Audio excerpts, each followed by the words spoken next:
Ayan. Ayan po si Neneng. Lumalangoy-langoy. Hapon na. Parang sirena.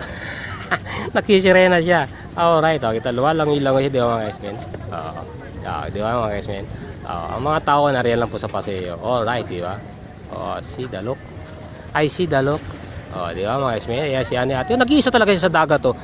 Para talaga siya sirena. Sariling-sarili niya ang dagat mga guys-men. Alright, di ba?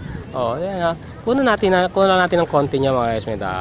Baka sakali siya maging bahala ng aking pagko-content sa araw nito, sa aking pagbablog mga guys-men. Di yan mga guys-men. Nakasakay siya sa styrofoam mga guys-men. Pero malamig talaga Talaga si ate talaga, matindi talaga si ate. Grabe, talaga si ate ko. Di ba mga guys-men? Ganyan lang yan Ayan. Yan ang mga tulay ng Zamboanga City dito sa Paseo del Mar. Alright, di ba mga guys-men? Ayan po ang karagatan. At kasalukuyan sumasapit ng Dabit hapon at Dabit dilim dito sa tabi ng dagat mga guys-men. Maganda talaga mga dagat mga guys-men. Di ba mga guys-men? Ayan ang Basilan. Basilan, Zamboanga City mga guys-men.